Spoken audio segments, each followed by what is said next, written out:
Haleluya, puji Bapak Yahweh, Shalom. Amin. Langsung aja Bapak Ibu yang dikasihi oleh Bapak Yahweh. Pada pagi siang hari ini kita akan memeditasikan, membaca kebenaran firman Tuhan yang diambil dari kitab Hakim-Hakim 4. Hakim-Hakim 4 ayat 1 sampai ke 9. Ya, kitab Hakim-Hakim 4 ayat 1 sampai 9. Ya, seperti yang tertulis di depan ya, kita akan membaca kebenaran firman Tuhan ini 3, 2, 1. Kemudian Bani Israel melakukan lagi yang jahat di mata Yahweh sesudah Ehud mati. Lalu Yahweh menyerahkan mereka ke dalam tangan Yabin, Raja Kanaan yang memerintah di Hazor. Dan panglima tentaranya adalah Sisera yang tinggal di Haroset Hagoyim. Dan Bani Israel berseru kepada Yahweh karena dia mempunyai 900 kereta perang yang terbuat dari besi. Dan dia menindas Bani Israel dengan keras selama 20 tahun. Dan Deborah, istri Lapidot, adalah seorang nabiah yang memerintah sebagai hakim atas orang Israel pada waktu itu. Dan dia tinggal di bawah pohon palem Deborah antara Rama dan Betel di pegunungan Efraim. Lalu Bani Israel mendatangi dia untuk penghakiman. Dan dia menyuruh memanggil Barak, anak Abinoam, dari Kedes di daerah Naftali, dan berkata kepadanya, "Tidakkah Yahweh Elohim Israel telah memerintahkan, pergilah dan bergeraklah menuju Gunung Tabor, dan bawalah 10.000 orang keturunan Naftali dan keturunan Zebulon bersama-sama denganmu. Dan aku akan menggerakkan Sisera, panglima tentara Yabin, kereta-keretanya dan pasukan-pasukannya kepadamu ke aliran sungai Kison. Aku akan menyerahkan dia ke dalam tanganmu." Lalu Barak berkata kepadanya, "Jika engkau pergi bersamaku, maka aku akan pergi. Jika engkau tidak pergi bersamaku, maka aku tidak akan pergi." Dan dia berkata, "Baiklah, aku akan pergi bersamamu, tetapi kehormatan tidak akan menyertaimu dalam perjalanan ini, karena Yahweh akan menyerahkan Sisera ke dalam tangan seorang wanita." Dan Deborah pun bangkit dan pergi bersama Barak di Kedes. Amin. Puji Bapak Yahweh. Silakan duduk Bapak Ibu yang dikasih oleh Adonai Yeshua HaMashiach. Ya, di pagi hari yang indah ini kita akan sama-sama belajar Bapak Ibu ya tentang seorang hakim yang pada saat ini kalau saya bilang dia kita terbatas hanya di 2 pasal ya. Kalau saya lihat ya, kisah mengenai Deborah ini terbatas hanya di 2 pasal. Ya, saya sempat berpikir, Tuhan ini cuma 2 pasal, ini gimana nih cara menjabarkannya ya? Karena kita harus belajar tentang seorang hakim yang bernama Deborah, seorang nabiah, istri Lapidot ya. Hanya tertulis dalam kitab Hakim-Hakim 4 dan juga Hakim-Hakim 5 ya. Tapi puji Bapak Yahweh ya. Saya yakin bahwa Bapak Yahweh pasti menyertai kita, membukakan akan kebenaran firman Tuhan ya. Bapak Yahweh telah ya kasih lihat padang yang luas tanpa rumput ya.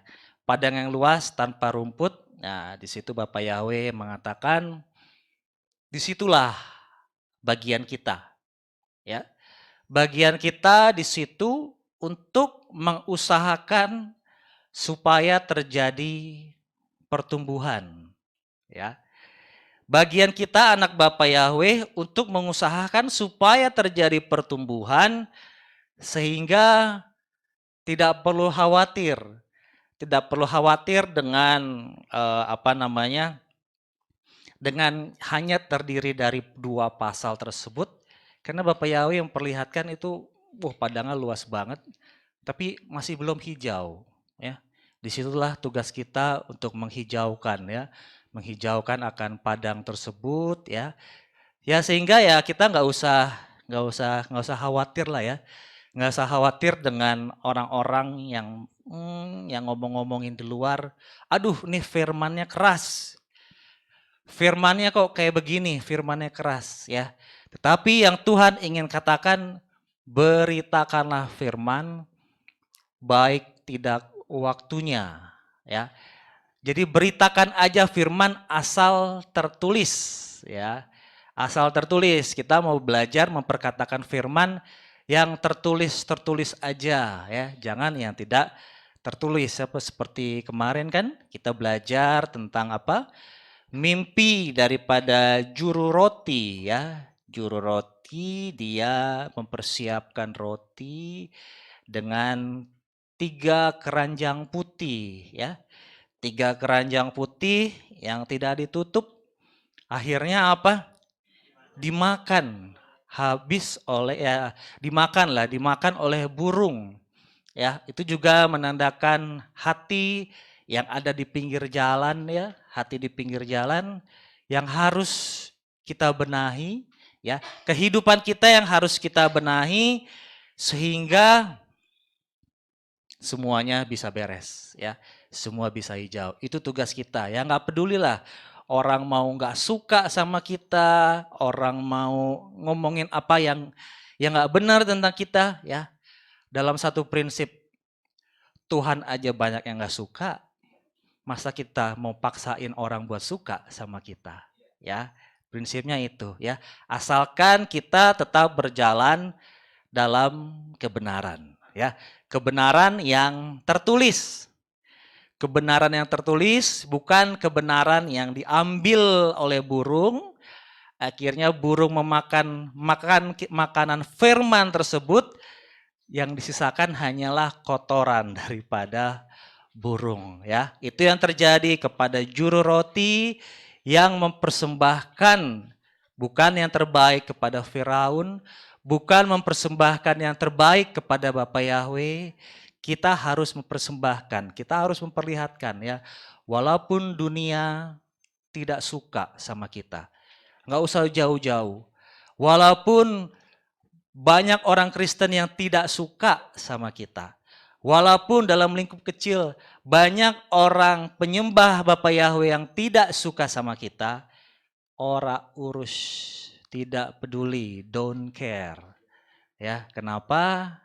Asal kita memperkatakan yang tertulis ya, yang benar, yang tertulis, di situ pasti ada kekuatan ya. Seperti kata siapa kemarin, si Yusuf, bukankah Elohim yang sanggup mengartikan mimpi? Bukankah Elohim yang sanggup menyertai kita semua? Bukankah Bapa Yahweh yang sanggup memimpin kita walaupun kita dalam tanda kutip tidak disukai oleh orang-orang ya. Puji Bapak Yahweh. Bapak Ibu, di hari ini kita akan belajar tentang Deborah. Deborah ini ya jarang diberitakan ya tentang hakim-hakim, tentang para hakim, tentang Deborah ya. Hakim itu berbeda Bapak Ibu ya. Hakim itu berbeda dengan imam. Ya, hakim berbeda dengan imam. Dan di sini kita akan melihat nanti perbedaan-perbedaannya sungguh banyak sebenarnya. Tapi banyak orang yang menyatakan yang bersandar pada ayat ini ya, seolah-olah Deborah adalah imam ya. Puji Bapak Yahweh ya. Kita akan belajar sedikit tentang hakim ya. Tapi sebelum kita belajar itu kita flashback sedikit ke belakang Bapak Ibu ya. Karena kita harus tahu timeline waktunya. Urutan waktunya sebelum kita sampai ke hakim-hakim ini, sebelum nantinya sampai kepada raja-raja ya. Karena kalau kita nggak tahu timelinenya, bakalan pusing Bapak Ibu ya. Kalau kita nggak tahu timelinenya, nggak ngerti urutan waktunya, bakalan pusing ya. Yang puji Bapak Yahweh, kita sudah boleh dibukakan bahwa yang tertulis dalam kebenaran firman Tuhan ini hanyalah orang-orang pilihan daripada Bapak Yahweh. Orang-orang yang bukan pilihan hanya diceritakan sedikit aja. Contohnya si Esau, ya. Contohnya lagi masih banyak, ya, tentang si Ismail. Itu hanya diceritakan sedikit aja, asal kita sekedar tahu aja. Tapi yang kita boleh mengucap syukur, Tuhan hanya menulis apa yang menjadi bagian daripada umat pilihan Tuhan, ya. Dari awal penciptaan, ya.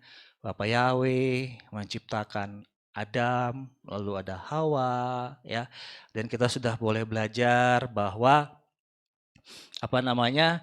dari keturunan mereka ada siapa lagi? Ada Habel, ya.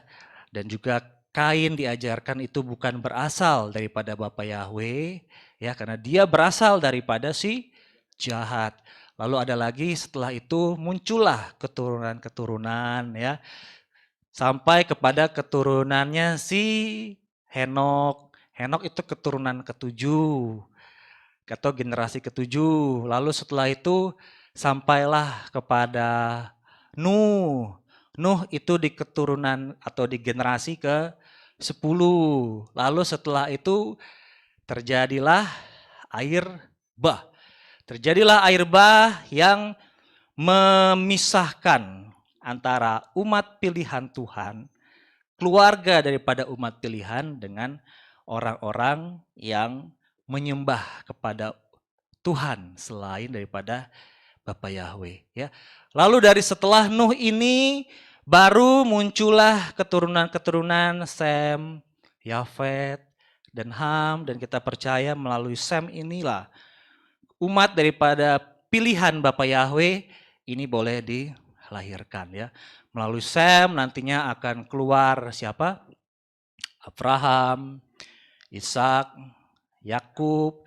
Lalu dari Yakub nanti keluarlah cikal bakal daripada Israel, ada 12 suku Israel yang baru kita pelajari kemarin tentang suku Dan, ya.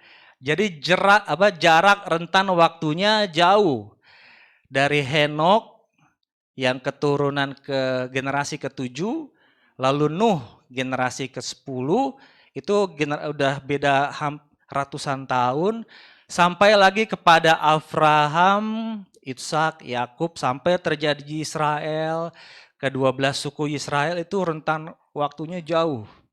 Ya, rentang waktunya jauh. Nah, dari situ keluarlah yang namanya suku-suku, ya. Keluarlah suku-suku. Lalu setelah itu ada sih yang kita sedang pelajari, ada si Yusuf, ya. Dari si Yusuf akhirnya mereka pergi ke Mesir karena di daerahnya itu terjadi kekeringan, ya. Mereka pergi ke Mesir, terjadi pembuangan di sana, mereka harus bekerja paksa setelah si Yusuf mati, ya. Bapak Ibu bisa kita bayangkan ya, padahal Yusuf ini bisa kita analogikan dia adalah pahlawan nasional. Ya. Pahlawan nasional di Mesir. Tapi setelah itu muncul pemimpin yang tidak mengenal Yusuf. Ya, padahal dia adalah pahlawan nasional di sana. Ya, tetapi puji Bapak Yahweh, di situ ada rencana Bapak Yahweh, akhirnya bangsa Israel dipimpinlah oleh si Musa untuk kembali ke tanah Kanaan, tanah yang dijanjikan oleh Bapak Yahweh. Lalu setelah itu muncullah Yosua, ya.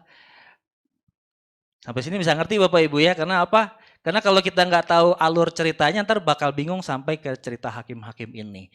Ya, muncullah Yosua, Yosua yang akhirnya membagi-bagikan tanah kepada ke suku-suku Israel tersebut. Ya, setelah Yosua mati, akhirnya tidak ada lagi orang yang bisa dalam tanda kutip memimpin bangsa Israel. Akhirnya apa? Mereka kembali kepada ilah-ilah asing ya. Mereka kembali kepada ilah-ilah asing nih Bapak Ibu ya. Coba kita baca Bapak Ibu dalam kitab Yosua 24. Ya, ini terjadi pada saat zaman Yosua. 24 ayat 1. Kemudian Yosua mengumpulkan semua Bani Israel ke Sikem dan memanggil tua-tua bangsa Israel dan para pemimpinnya dan para hakimnya serta para pasukannya. Mereka hadir bersama di hadapan Elohim.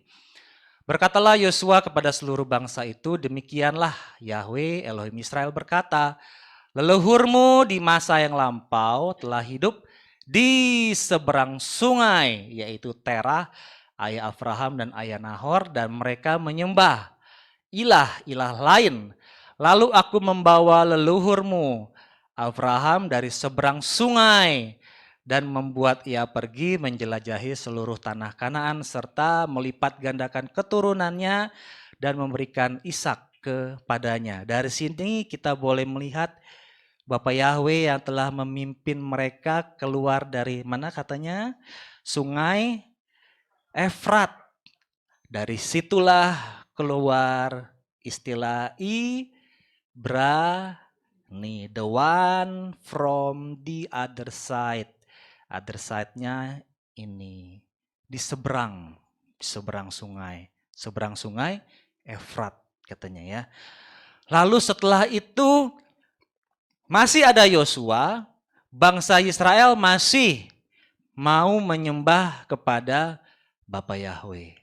Tetapi setelah Yosua meninggal, tidak ada lagi pemimpin, akhirnya mereka menyembah kepada ilah-ilah lain. Yang pada saat itu di tanah yang mereka tinggali masih banyak orang-orang seperti misalkan di sini ada orang Yebus, ada orang-orang yang tidak dibinasakan oleh bangsa Israel ketika mereka merebut kembali tanah Kanaan, ya. Tidak dibinasakan, akhirnya apa? Setelah tidak ada sosok pemimpin, kembali lagi kepada mereka terjerumus. Mereka mengikuti penyembahan kepada ilah-ilah lain yang ada di daerah tersebut, ya. Kenapa? Karena nggak ada pemimpin, ya, nggak ada pemimpin. Akhirnya setelah itu Bapak Yahweh melihat nih, karena mereka diserang oleh bangsa-bangsa tersebut, tetapi Bapak Yahweh berbelas kasihan. Bapak Yahweh memunculkanlah hakim-hakim. Ya, Bapak Yahweh memunculkan, ini raja-raja belum ada. Bapak Yahweh memunculkan hakim-hakim. Yang pertama kalau kita baca dari sini ada Otniel, hakim yang pertama ya. Dalam hakim-hakim 3 ya. Otniel dia sebagai hakim yang pertama. Otniel ini adalah adiknya daripada si Kaleb ya. Dalam Kejadian 3 ayat 9 bahwa Otniel inilah adik daripada si Kaleb. Kaleb itu orang Yehuda ya. Ya, hakim bisa dari Yehuda. Lalu setelah itu muncullah setelah Otniel muncullah Ehud. Ehud di sini kita melihat coba dalam Hakim-Hakim 3 ayat berapa nih? Ayat 15. Ya, setelah Otniel ada lagi Hakim Ehud. Lalu Bani Israel berseru kepada Yahweh, ya. Dan Yahweh membangkitkan seorang pembebas bagi mereka yakni Ehud, anak Gera. Orang mana? Orang Benyamin, ya. Beda. Kalau imam harus orang Lewi. Kalau hakim di sini dari Benyamin, ya. yakni Ehud anak Gera, orang Benyamin, seorang yang kidal. Ya, saya penasaran, kenapa harus ditulis seorang yang kidal? Ya. Setelah saya baca-baca, saya coba cari-cari lah. Jadi pada saat itu orang yang kidal adalah orang yang dianggap remeh, orang yang dianggap rendah, ya. Jadi di sini kita melihat bahwa Bapa Yahweh bisa memakai orang yang tadinya dianggap rendah. Bapa Yahweh bisa memakai orang yang tadinya dianggap remeh, ya. Jadi jangan menganggap remeh kuasa daripada Bapa Yahweh, ya. Ehud seorang yang kidal. Lalu setelah Ehud ada namanya Samgar. Setelah Samgar ada namanya Deborah. Lalu setelah Deborah ada namanya Gideon. Lalu setelah Gideon ada namanya Tola. Setelah Tola ada Yair. Setelah Yair ada Yefta.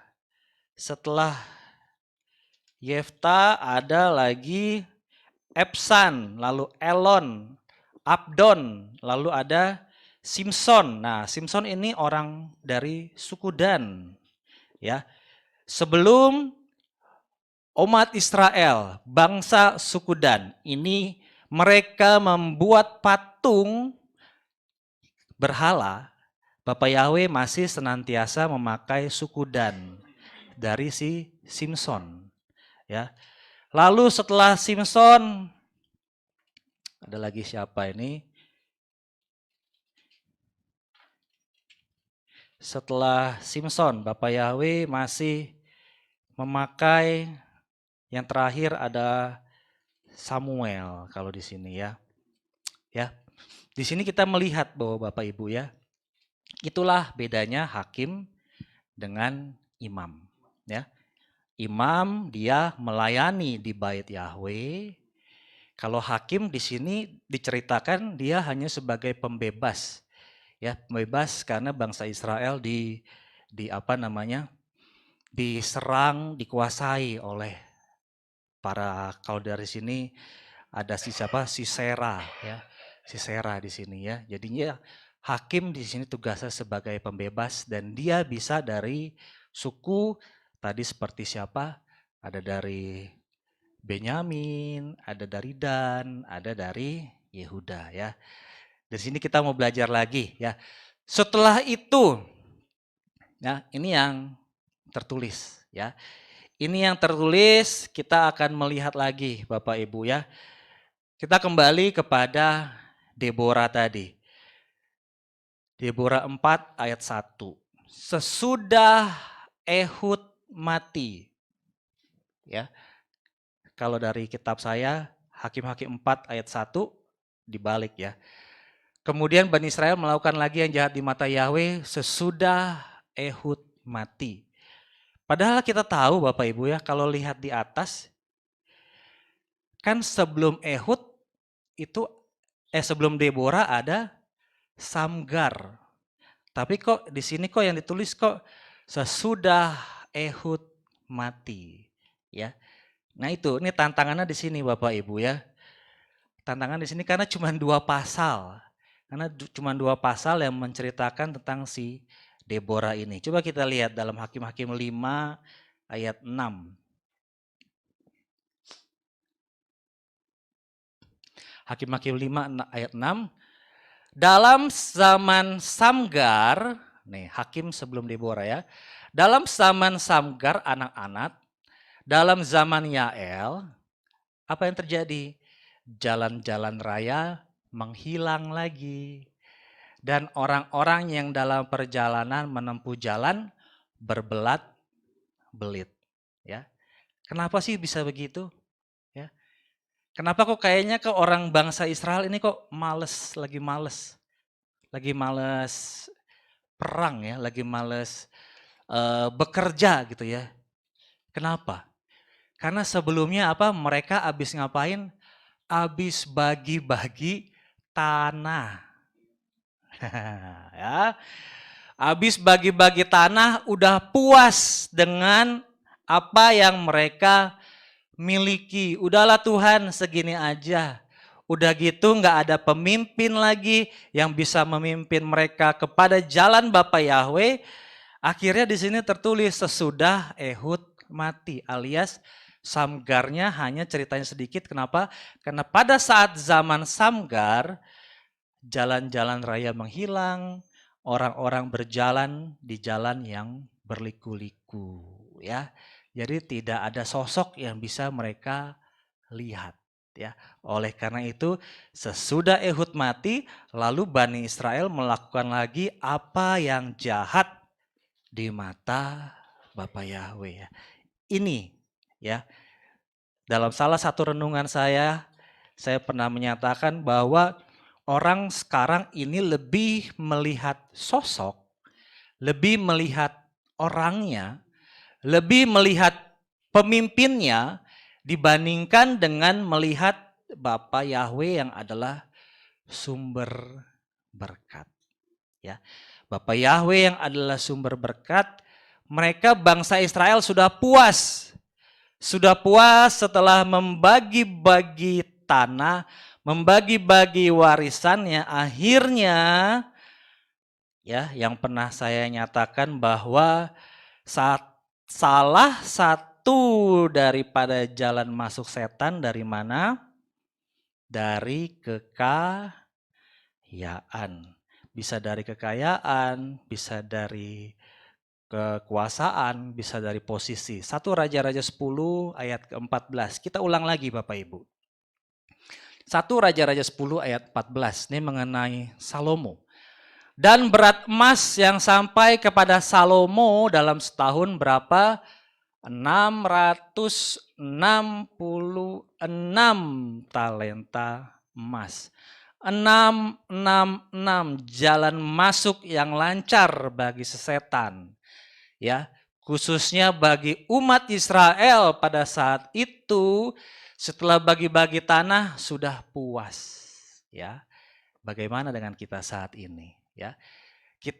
Apakah kita sudah puas seperti bangsa Israel, akhirnya lupa, akhirnya kembali terpengaruh dengan ilah-ilah yang ada di sekitar tempat tinggal mereka, ya. Ini yang terjadi pada saat itu, ya. Saya ulang lagi deh sedikit lagi ya. Ini salah satu jalan masuk dari sesetan, ya. Salah satu jalan masuk dari sesetan. Coba kemarin kita juga udah belajar kan? Udah belajar kembali, diingatkan mengenai siapa?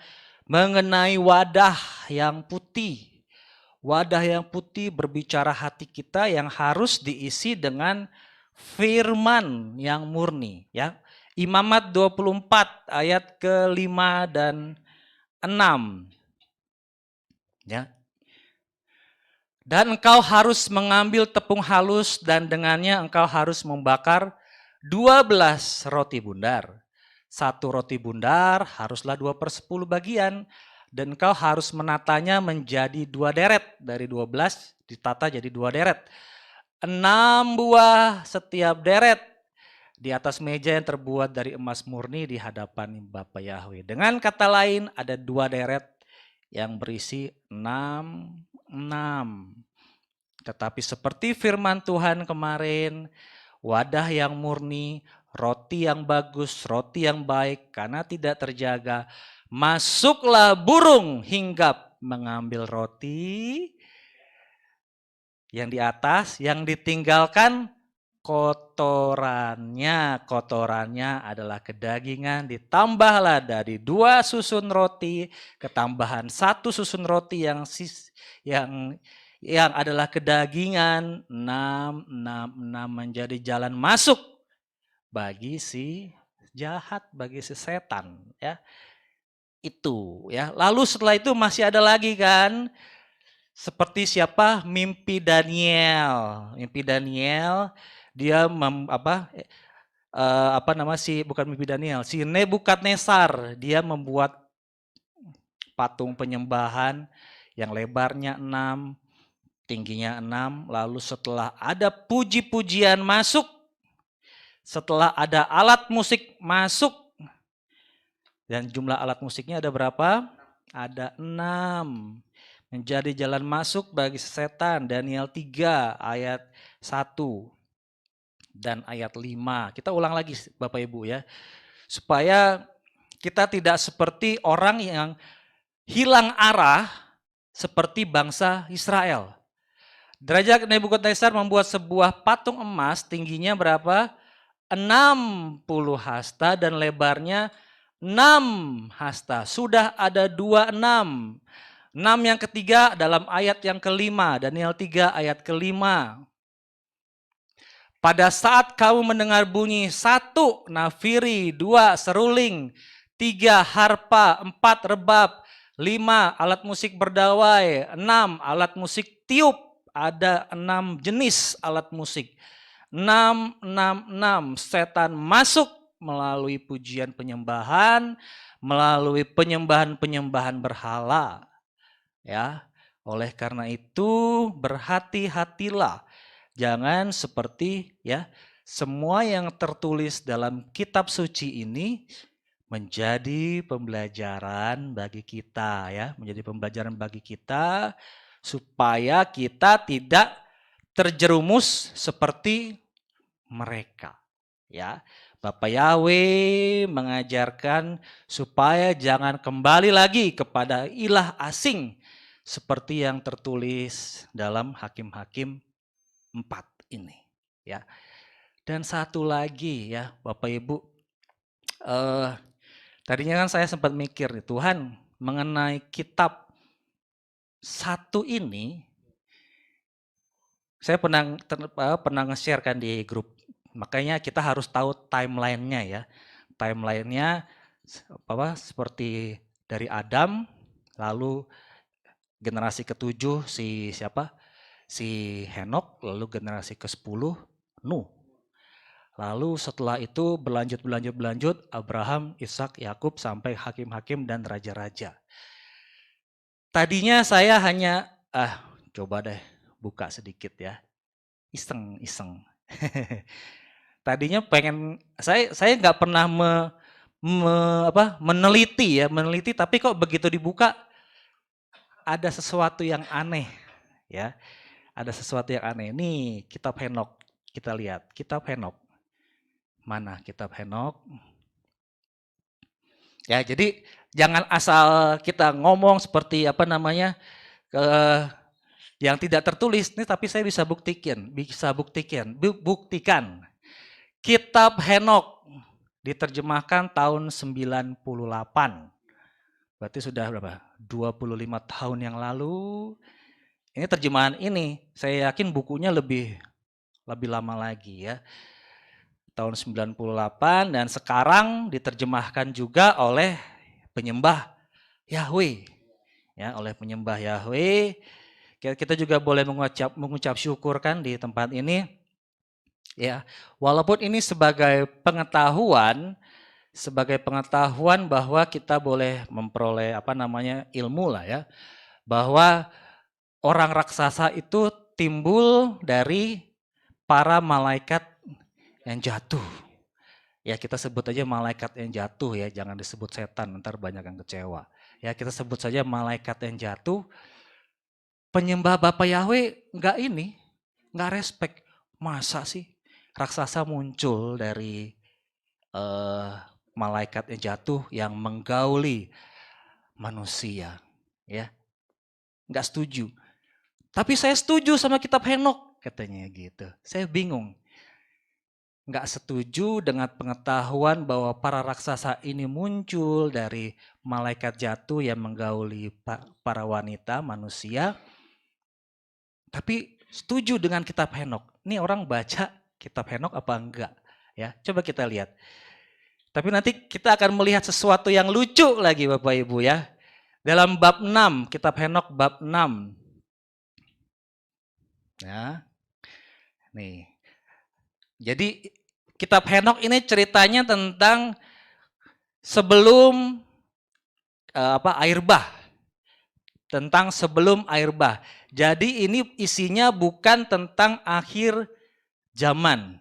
Ya, sekali lagi, ini bukan tentang akhir zaman yang digambar-gemborkan oleh penyembah Bapak Yahweh. Inilah kitab akhir zaman, bukan. Ya, karena isinya sebelum terjadi air bah, ya. Dan datanglah saat ketika anak-anak manusia itu telah berlipat ganda, sehingga pada saat itu lahirlah bagi mereka putri-putri yang cantik dan rupawan. Nah, dan para malaikat anak-anak surga melihat dan menginginkan mereka dan berkata satu sama lain, marilah kita memilih istri ini dari antara anak-anak manusia dan memberi kita anak. Dan Semyasa pemimpin mereka berkata kepada mereka, aku takut kalian tak akan setuju untuk melakukan hal ini. Dan aku sendiri harus menerima hukuman untuk suatu dosa besar. Dan mereka semua menjawab dan berkata, marilah kita bersumpah. Dan ini perkataan malaikat jatuh Bapak Ibu ya. Luar biasa bisa. Kalau kitab suci kita yang ditulis hanya umat pilihan Tuhan. Tapi dalam kitab Henok perkataan si setan semua jelas. Jangan setan, malaikat jatuh. Untuk menerima hukuman suatu dosa besar dan mereka semua menjawabnya dan berkata, marilah kita semua bersumpah dan mengikat diri kita dengan suatu kutukan bersama. Oh, sama-sama. Untuk tidak menghentikan rencana ini tapi untuk melakukannya. Lalu mereka bersumpah dan mengikat diri mereka dengan kutukan bersama atas sumpah itu, ya. Dan jumlah mereka semuanya 200 orang yang turun pada masa Yaret di puncak Gunung Hermon, dan mereka menyebutnya Gunung Hermon karena mereka telah bersumpah mengikat diri mereka dengan kutukan bersama atas sumpah itu. Coba ayat bab ke-7 bawahnya. Nah, dan semua yang lain bersama dengan mereka mengambil istri. Ini malaikat jatuh mengambil istri. Masing-masing pilih satu. Mulai memasuki mereka, mencemari diri mereka dengannya. Nah, ini yang Bapak Gembala pernah bilang nih. Ini kitabnya ini. Mereka mengajarkan jimat-jimat, mantra, cara potong akar, tetumbuhan, ya, dan manusia. Mereka pun hamil, melahirkan raksasa-raksasa. Ya. Tapi saya tidak mengimani kitab Henok ini ya. Cumannya saya bingung aja orang yang katanya menolak pengetahuan yang kita tafsirkan bahwa para raksasa ini muncul dari malaikat jatuh ini karena mereka menggauli manusia. Mereka nggak setuju, tapi mereka percaya kitab Henok. Loh, ini baca apa enggak gitu ya, pertanyaannya begitu ya. Jadi si malaikat jatuh ini mengajarkan mantra, jimat-jimat, tentang tumbuhan, tentang ilmu-ilmu lah semuanya ya. Lalu bab 13 kita loncat. Ini saya nggak pernah mencari bener-bener, tapi begitu kebuka kok pas gitu ya. Bab 13. Nah, jadi Henok pergi dan berkata, Azazel ini salah satu daripada malaikat jatuh. Kau tak akan mendapatkan damai, sebuah hukuman berat telah dijatuhkan atasmu untuk mengikatmu. Dan kau tak akan mendapatkan ampunan ataupun pengabulan permintaan bagimu, karena kejahatan yang telah kau ajarkan dan karena semua pekerjaan tak bertuhan dan kejahatan dan dosa yang telah kau tunjukkan kepada manusia. Lalu aku, Henok, pergi dan berbicara kepada mereka semua bersama-sama, dan mereka semua ketakutan dan mereka sedang ketakutan dan gemetaran. Dan mereka memohon kepada si Henok, kepadaku, untuk membuat permohonan bagi mereka, agar mereka mendapatkan pengampunan. Dan untuk membacakan permohonan mereka di hadapan penguasa surga. Karena sejak itu mereka tidak dapat berbicara dengannya atau menatap surga karena malu akan dosa mereka. Lalu aku menulis permohonan minta ampun. Malaikat jatuh minta ampun. Dan doa demi roh mereka dan perbuatan mereka masing-masing tentang permintaan mereka akan pengampunan dan belas kasihan. Saya berpikir Bapak Ibu, malaikat jatuh minta ampun. Minta ampun caranya gimana? Tulis. Nangkep nggak? Ditulis, ini yang menjadi pengajaran dari gereja. Aku meminta ampun. Caranya gimana? Tulis. Tulis kasih ke siapa? Ke pengantara. Pengantaranya Henok. Henok baru ngajuin lagi, Tuhan, ini malaikat jatuh meminta ampun sama engkau. Ya. Jadi cara minta ampun dengan cara ditulis itu adalah caranya malaikat jatuh.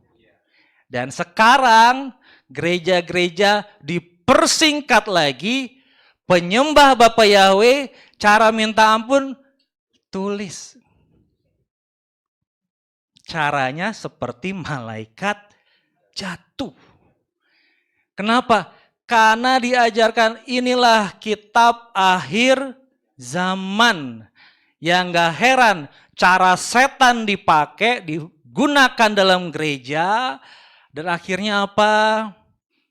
Kalau pengen tahu ada setan ada di mana, taruh di pojok-pojok air garam. Karena apa? Cara setan seperti ini digunakan di gereja, ya. Saya masih nggak kepikiran itu. Setan menyesal minta ampun. Ya, kita lupain aja ya. Ini kitab Henok. Kita turun lagi. Dan aku pergi dan duduk di perairan Dan, di negeri Dan. Kita sudah belajar kemarin. Dan ini adalah anaknya dari salah satu daripada anaknya Israel atau Yakub. Tadi saya bilang timeline-nya jauh. Henok generasi ke-7. Ini saya lupa ini si Dan ini di generasi ke-20 berapa gitu loh ya. Jauh.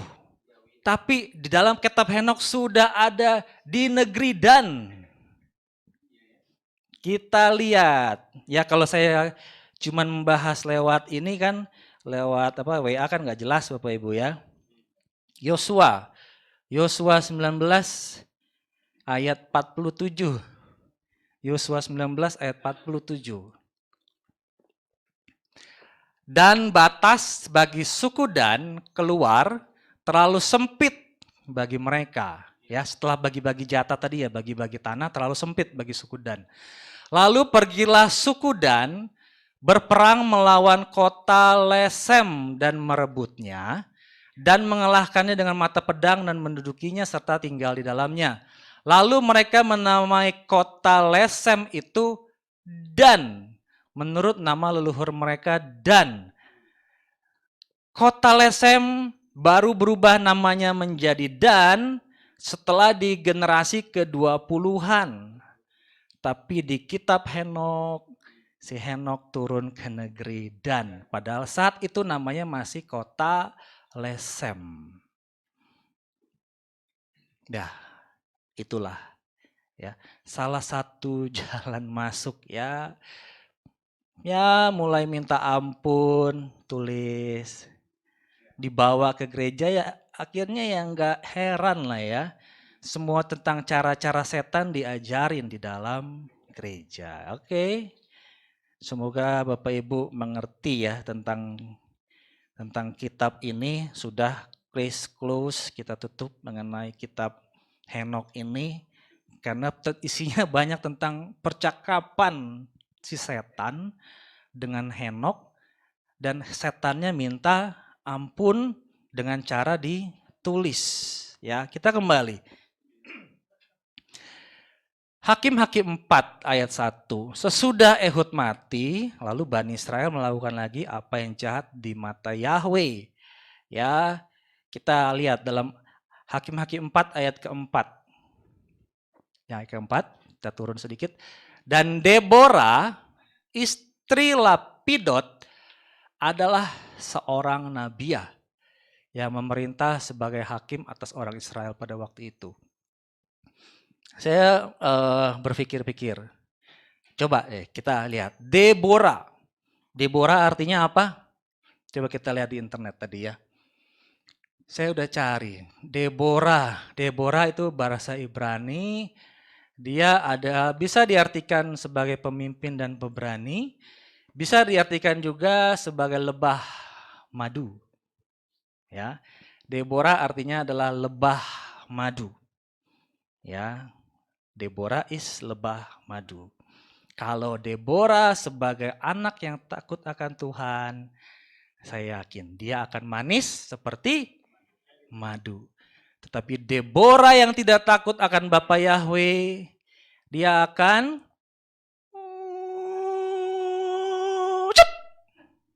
seperti lebah.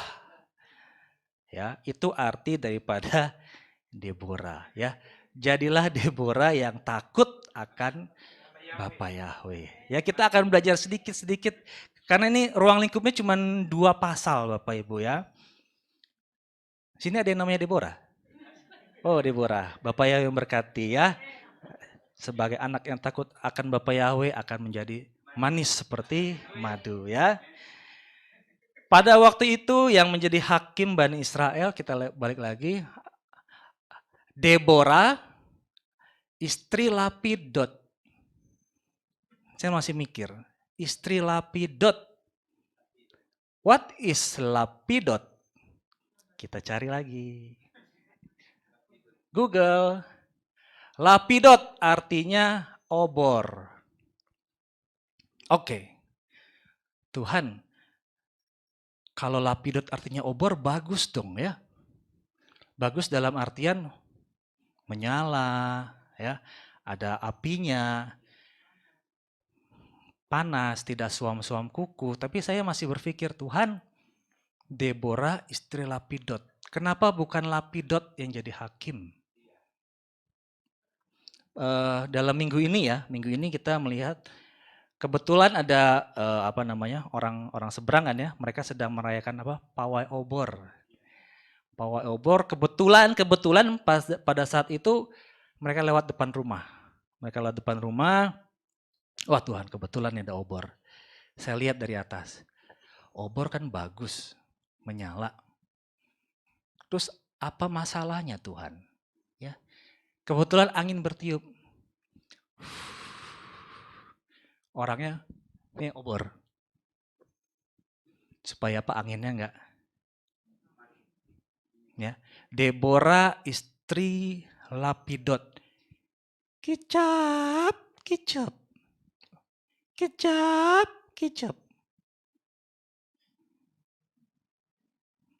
Lampunya, apinya. Kicap. Ya, ngerti? Istri Lapidot, suaminya enggak ada panas, enggak ada dingin. Ya, bagus membara, ada apinya, tapi enggak ada power. Ya, suam-suam kuku bahasa kitab suci ya. Deborah, lebah madu, istri Lapidot. Jadi suaminya juga seperti yang tertulis di bawah. Seperti suku-suku Israel yang lain. Karena mereka sudah puas dengan kondisi pada saat seperti itu. Sudah dibagi-bagikan tanah. Tidak ada pemimpin yang bisa memimpin mereka masuk untuk menyembah kepada Bapa Yahweh. Sudahlah di rumah kipas-kipas. Ya.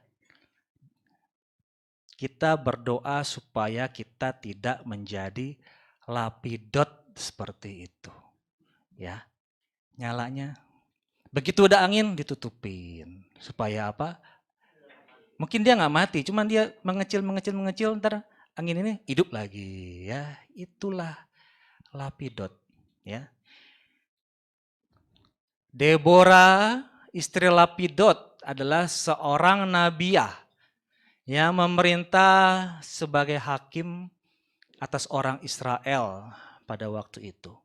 Dan dia tinggal di bawah pohon palem Deborah. antara Rama dan Betel di pegunungan Efraim. Antara Rama dan Betel. Kita kalau misalkan kita lihat dalam kitab tentang masih pembagian tanah ini Rama dan Betel ini masuk ke daerah Benyamin ya.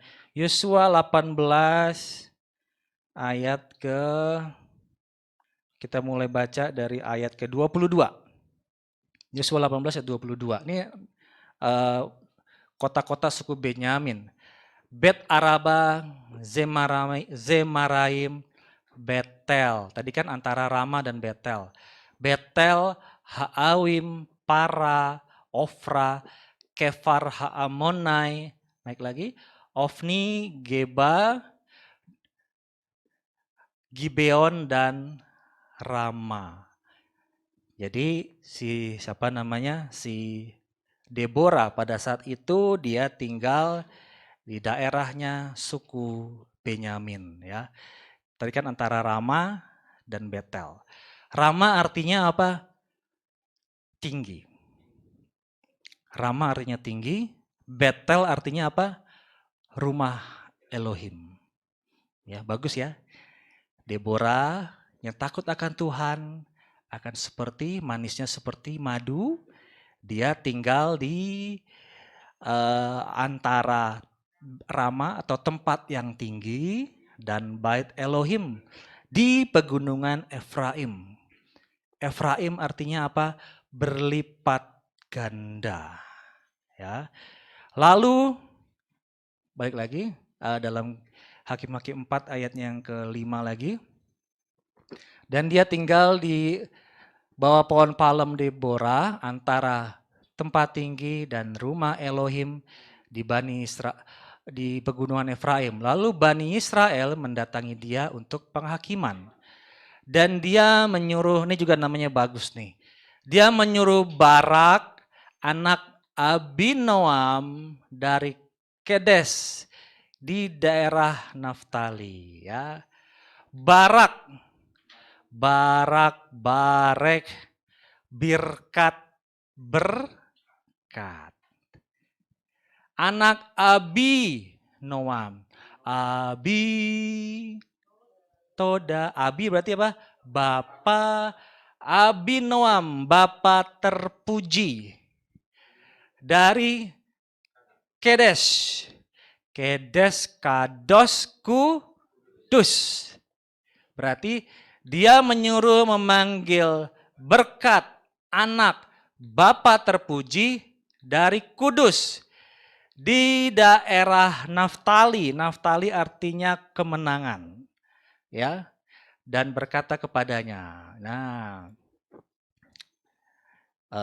si Deborah berkata kepada si Barak, tidakkah Yahweh Elohim Israel telah memerintahkan pergi dan bergeraklah menuju Gunung Tabor dan bawalah 10.000 orang keturunan Naftali dan keturunan Zebulun bersama-sama denganmu. Berarti dengan kata lain sudah ada perintah atau belum? Sudah.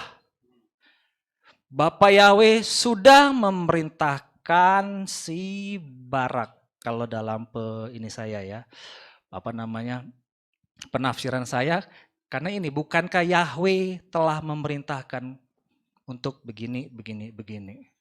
Berarti sebenarnya Barak sudah diperintahkan oleh Bapak Yahweh. Tapi karena tidak ada pergerakan, akhirnya orang Israel ngadu ke Deborah, ya.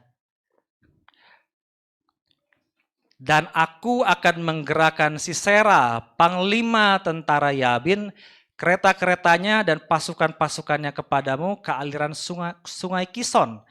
Aku akan menyerahkan dia ke dalam tanganmu. Lalu Barak berkata kepadanya, ini nih lapidot lagi. Jika engkau pergi bersamaku, maka aku akan pergi. Jika engkau tidak pergi bersamaku, maka aku tidak akan pergi. Ya. Dan dia berkata, baiklah, aku akan pergi bersamamu, tetapi kehormatan tidak akan menyertaimu dalam perjalanan ini. Karena Yahweh akan menyerahkan Sisera ke dalam tangan seorang wanita. Ya, Bapak Yahweh sudah kasih perintah ke Barak. Tapi karena dia juga memiliki sifat lapidot, kalau kamu pergi, aku pergi. Tapi kalau kamu nggak pergi, aku nggak pergi.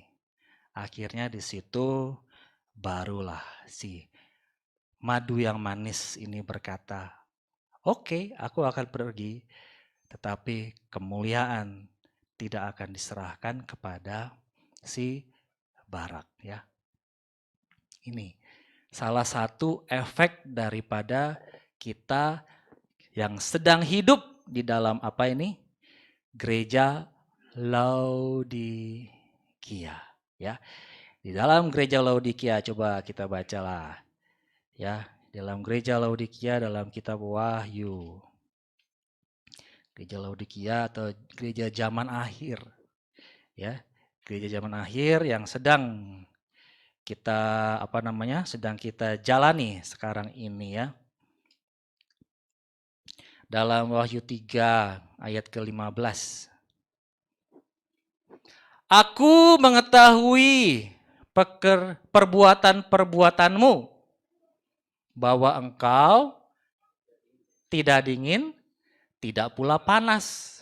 Kalau saja, alias lapidot tadi ya, kalau saja engkau itu dingin atau panas, jadi karena engkau itu suam-suam, tidak dingin, tidak pula panas, aku akan memuntahkan engkau keluar dari mulutku.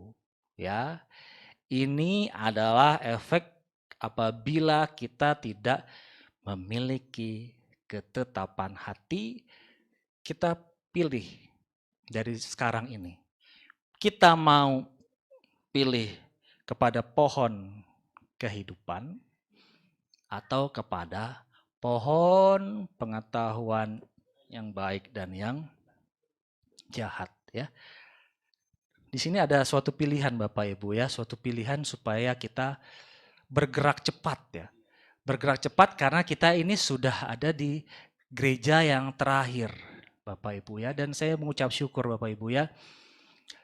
Kita jangan seperti zaman hakim-hakim ini yang mereka berbalik kepada ilah asing karena apa? Pada saat itu mereka kehilangan identitasnya sebagai umat penyembah Bapa Yahweh. Dan itu yang terjadi di zaman sekarang pun juga terjadi. Ya, saya mengucap syukur. Saya yakin Bapak Ibu pernah melihat juga ya tentang walaupun ini bukan lagu atau pujian di gereja, tetapi ternyata umat seberang pun juga suka sama pujian Israel. Ya, dulu apa tuh pujiannya? Havenu Shalom Alaihim ya, di salah satu tempat ya. Havenu Shalom Alaihim diajarin kepada orang-orang yang mengikuti pada saat itu ya. Dan sekarang sih belum viral. Yang kedua, yang pertama udah viral Havenu Shalom. Yang kedua apa? Belum viral karena belum tahu.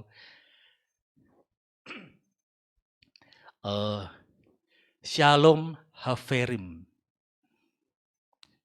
Saya lupa lagunya gimana ya.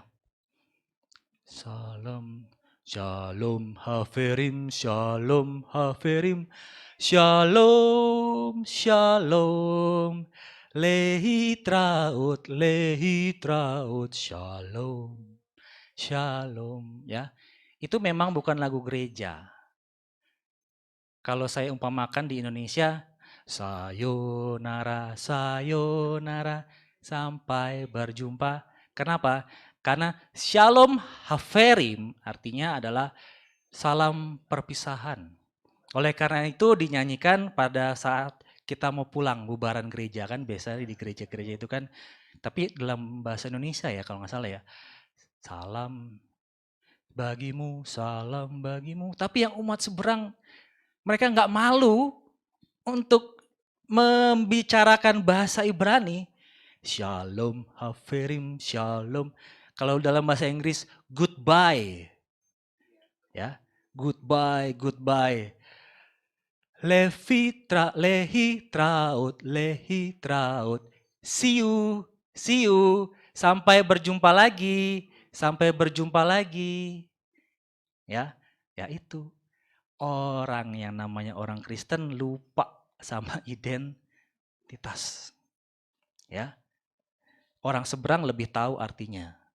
Ya, lehi traut, see you, sampai berjumpa lagi. Shalom haverim, goodbye. Ya. Oleh karena itu, ya saya sih mengharapkan mereka yang mengubah paradigma orang Kristen yang khususnya ada di Indonesia, ya, karena mereka juga mengajarkan toleransi.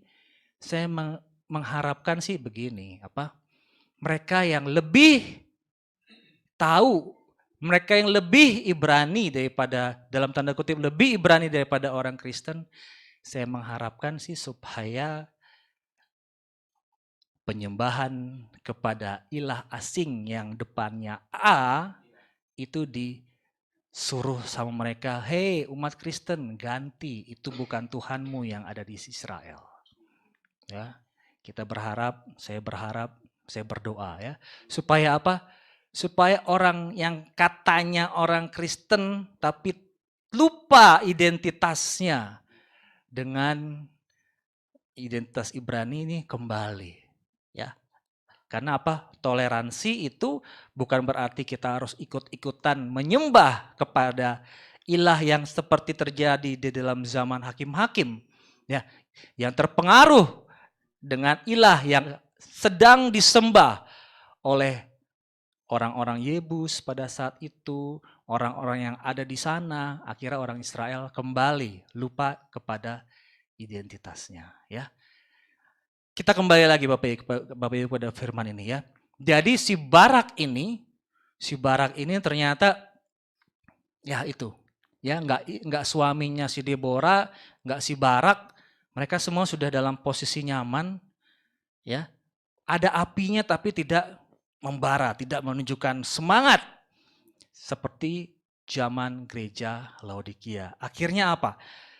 Si Deborah mengingatkan kepada Barak supaya apa? Bukankah Yahweh telah memerintahkan engkau untuk pergi ke Gunung Tabor? Ya. Akhirnya apa? Karena Deborah memiliki ketetapan hati, oke, kalau engkau tidak berangkat, aku berangkat. Akhirnya dia berangkat juga si Barak. Akhirnya si Barak dia menunggu di Gunung Tabor. Ya. Gunung Tabor. Apa itu Gunung Tabor? Nah, ini masih ada hubungannya dengan khotbah saya yang lalu. Coba lihat gambar yang tadi ya. Kita pada pertemuan yang lalu saya membahas tentang apa? Kaisarea Filipi. Ya. Tentang Kaisarea Filipi itu di sini Bapak Ibu ya. Nih Kaisarea Filipi dia ada di daerah Dan, ya. Ada di daerah Dan, coba kita lihat deh. Gunung Tabor. Ini juga hanya penafsiran karena dalam kitab suci tidak ditulis. Dalam Matius 17 ayat 1 ya. Kalau yang kemarin kita belajar dari Matius 16 ayat 13 tentang Kaisarea Filipi. Sekarang kita buka dari kitab Matius 17 ayat 1. Setelah 6 hari, ya, setelah 6 hari dari Kaisarea Filipi, Yesua mengajak Petrus, Yakobus dan Yohanes saudaranya dan membawa mereka naik ke sebuah gunung yang tinggi secara tersendiri. Di sini memang tidak ditulis gunung apa yang ada di sana, ya. Tapi saya coba cari-cari data gunung-gunung tinggi yang ada di Israel. Coba kita balik ke gambar tadi. Mereka lagi ada di daerah Kaisarea Filipi. Sedangkan Yesua pada saat itu, coba dalam Matius 16 ayat ke-21, ini sebelum Yesua diubah rupakan ya di gunung yang tinggi. Sejak saat itu Yesua mulai menunjukkan kepada muridnya bahwa seharusnya lah dia pergi ke Yerusalem. Ya. Balik ke gambar. Berarti dari Kaisarea Filipi ini, Yesua harus pergi ke Yerusalem, dia ada di sebelah selatan, di sebelah sini Bapak Ibu ya. Dari situ dia harus kembali ke sini. Gunung tinggi yang ada di daerah sini, perjalanan dari sini ke sini, di sini ada Gunung Tabor. Yang kurang lebih perjalanannya 6 hari. Memang ada gunung lagi yang lebih tinggi, dia adalah Gunung Hermon. Dari Gunung Hermon tapi arahnya ke atas, bukan ke arah Yerusalem. Dia harus ke arah Yerusalem, ke bawah, berarti di sini lah Gunung Tabor. Tempat Yesua dimuliakan. Ya, tempat Yesua dimuliakan. Matius 17, kita balik lagi, Matius 17 ayat yang pertama. Setelah 6 hari, Yesua mengajak Petrus, Yakobus, dan Yohanes saudaranya dan membawa mereka naik ke sebuah gunung yang tinggi yang saya gambarkan di sini adalah Gunung Tabor secara tersendiri. Dan dia diubah rupakannya di hadapan mereka dan wajahnya bersinar seperti matahari dan jubahnya menjadi putih seperti cahaya. Dan lihatlah tampaklah kepada mereka Musa dan Elia sedang bercakap-cakap dengannya. Dan sambil menanggapi, Petrus berkata kepada Yesua, Tuhan, adalah baik bagi kita untuk berada di sini. Jika engkau mau, kami akan membuatkan 3 kemah di sini. 1 untuk engkau, 1 untuk Musa, dan 1 untuk Elia. Sementara dia sedang berbicara, tampaklah segumpal awan yang terang menaungi mereka. Dan perhatikanlah suatu suara dari awan itu yang mengatakan, inilah putraku yang terkasih, kepadanya lah aku berkenan, dengarkanlah dia. Ini adalah perkataan Roh Kudus yang kedua setelah Yesua dibaptis ya. Si Barak dibawa oleh Tuhan pergi kemana? Ke Gunung Tabor, ke gunung tempat Yesua dimuliakan. Ya, apabila kita pergi ke gunung yang tinggi, kita memberikan kemuliaan yang tinggi bagi Bapa Yahweh. Di situ Yesua dimuliakan. Karena pada saat itu juga Yesua menyatakan kemuliaannya bagi para muridnya. Ya, bukan para murid, kepada ketiga murid yang pada saat itu ada ya. Puji Bapa Yahweh, ketika si Barak dia melakukan apa yang menjadi perintah daripada Bapa Yahweh, akhirnya terjadilah kemenangan ya. Satu hal yang boleh kita pelajari sekarang ini ya. Kita sedang hidup di zaman yang terakhir. Di zaman yang terakhir ini hati-hati ya. Yesua Bapa Yahweh sudah mengingatkan kita kemarin, jagalah keranjang yang putih itu. Ya, jangan sampai dimakan, dicuri, berkurang, apalagi sampai ditambah dengan kotoran-kotoran seperti yang tadi kan, yang jalan masuk setan tadi, ya. Jangan sampai ditambah seperti itu. Ya, di zaman yang terakhir ini, Yesua menghendaki kita menjadi Deborah yang takut akan Bapa Yahweh, yaitu Deborah yang manis seperti madu ya. Jadilah seperti yang manis seperti madu. Karena apa? Karena Deborah takut akan Bapa Yahweh. Dan apabila kita pergi ke Gunung Tabor, ke gunung yang tinggi, tempat Yesua dimuliakan, maka terjadilah Barak memperoleh kemenangan. Walaupun awalnya sama seperti Lapidot. Awalnya sama, tetapi karena dia mau percaya, akhirnya apa? Barak dikasih kemenangan walaupun Deborah sudah mengatakan kemuliaan akan diberikan kepada Deborah ya. Tetapi apabila kita mau melakukan firman Bapa Yahweh, maka Barak Abinoam, anak Abinoam dari Kedes di daerah Naftali, maka berkat anak Bapa terpuji Kita semua adalah anak-anak Bapa terpuji. Berkat dari Bapa anak terpuji dari Kedes, dari tempat yang kudus, di daerah Naftali, di daerah kemenangan. Maka Bapa Yahweh akan senantiasa mencurahkan berkat-berkatnya bagi kita, asalkan kita tetap menjadi obor, tapi obor yang bukan kicap-kicap tadi Bapak Ibu ya. Bukan menjadi obor yang harusnya obor itu memberikan penerangan, tetapi ketika ada angin harus ditutup. Bukan seperti itu. Ya, tetapi kita harus menjadi pelita.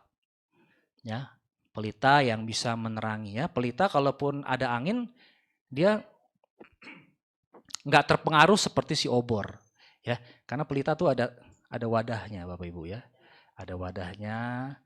Jadinya pelita itu juga harus jangan diletakkan di bawah gantang. Dia harus ditaruh di tempat yang tinggi, di mana di Rama. Rama adalah tempat tinggi di antara Rama dan Betel, di antara tempat tinggi dan rumah Elohim. Supaya apa? Kemuliaan Bapa Yahweh bisa terlihat, kita semua boleh memuliakan akan Bapa Yahweh dan kita tidak mudah terpengaruh dengan kondisi yang ada di zaman seperti ini. Haleluya. Bapak Yahweh memberkati kita semua, puji Tuhan.